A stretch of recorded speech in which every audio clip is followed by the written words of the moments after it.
Interesado ka bang malaman kung paano makakuha ng 5 points sa bawat non-classroom observable indicators ng PMES School Year 2025-2026? Kung oo, kailangan mong panoorin ang video nito.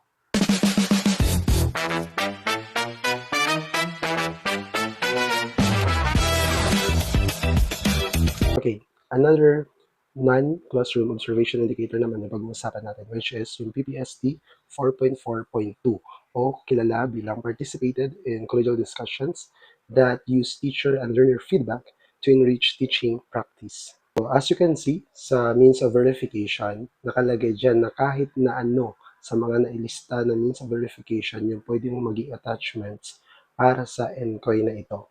But always remember na ang bawat document na i-attach mo ay mayroong corresponding points.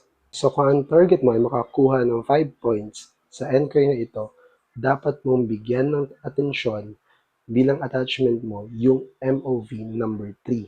So ibig sabihin, sa bawat LAC sessions mula quarter 1 hanggang quarter 4, dapat mayroon kang minutes na nagpapakita ng participations mo o collaboration during the LAC sessions.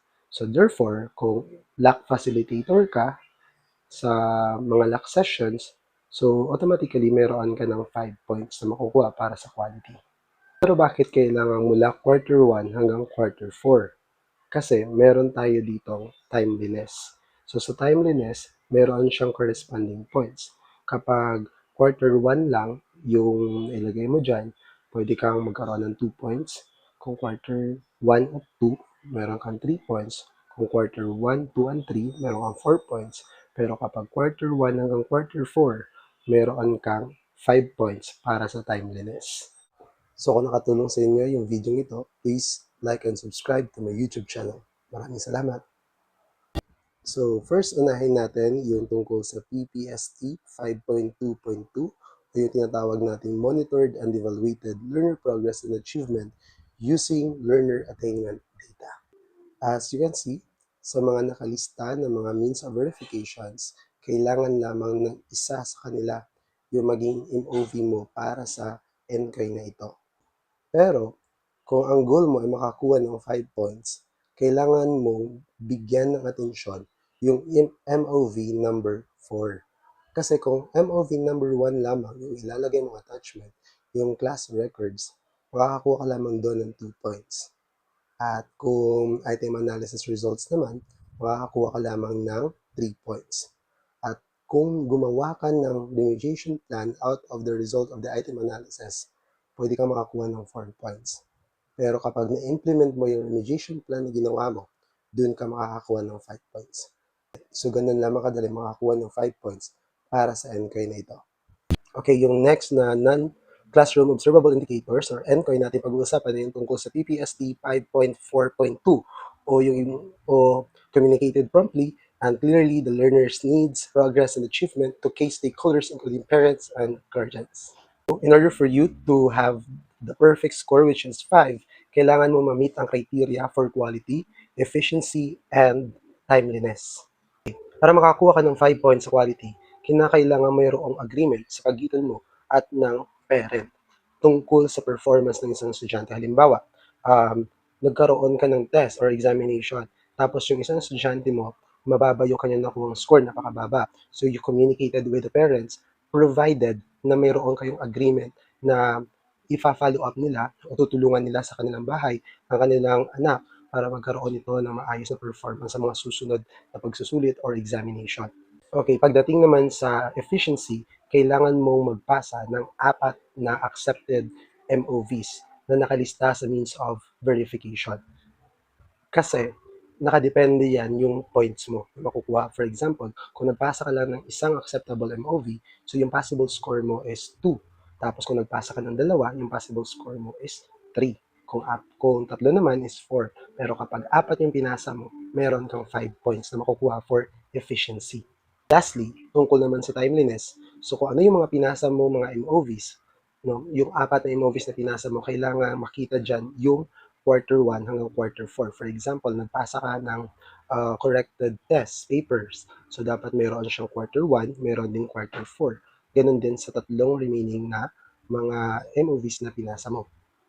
ganun yung dapat mong gawin para makakuha ka ng 5 points para sa NCOY na ito. And for me, sa lahat ng NCOY for school year 2025 and 2026, ito yung pinaka-demanding. Ito yung may pinakamaraming attachments para ma-secure mo yung 5 points. Next na NCOY natin pag-uusapan this time is about sa PPST 7.1.2 o mas kilala bilang Apply the Personal Philosophy of Teaching that is Learner-Centered.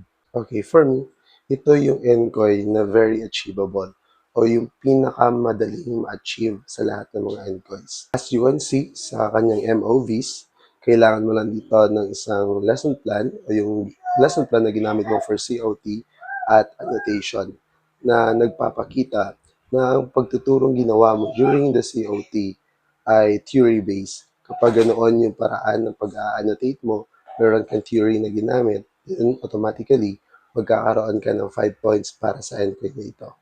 So, yung huling NCOY natin pag-uusapan ay tungkol sa NCOY or PPST 7.5.2 o yung Set Professional Development Goals based on the Philippine Professional Standard for Teachers.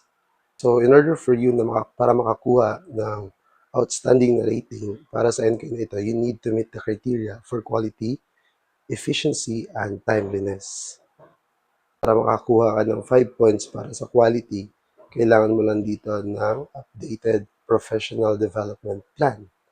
So which is yung plan na ito ay nakukuha natin at the end of the rating. So lahat tayo nakakakuha ng ganitong puntos.